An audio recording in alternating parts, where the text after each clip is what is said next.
Today I'm going to teach you how to perform a Romanian deadlift safely so that you effectively load your glutes and hamstrings without putting any strain on your lower back.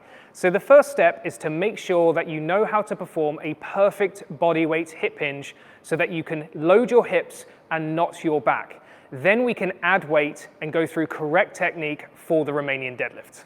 So a helpful analogy to learn how to hip hinge is to imagine your pelvis as a bucket of water and you're trying to spill water out the front.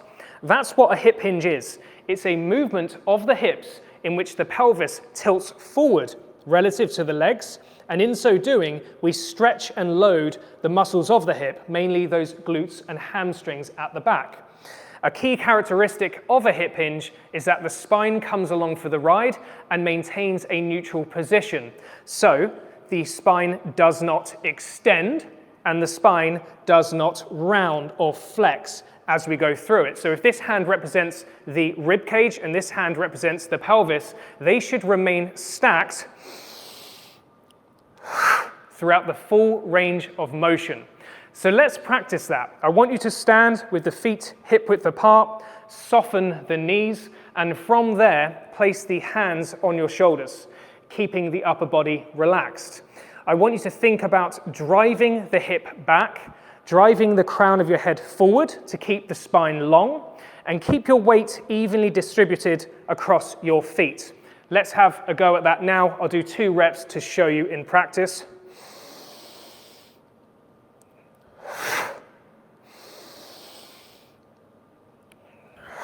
Right, Romanian deadlifts. This is just the name for a loaded hip hinge, and there are many exercise variations. You can use dumbbells, you can use a landmine, you can use a barbell, you can do bilateral stance or unilateral stance. Today I'll show you just standard dumbbell Romanian deadlifts because I think a lot of people have dumbbells and it's a good staple exercise. And I think the best way to demonstrate how to do this is to start by actually just doing a heavy set.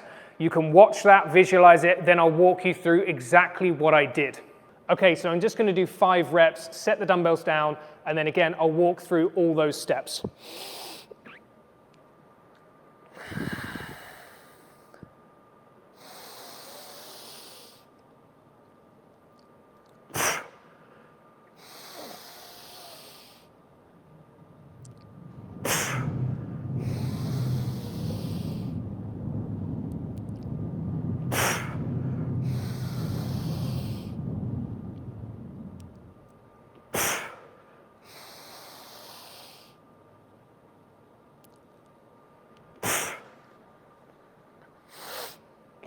Okay,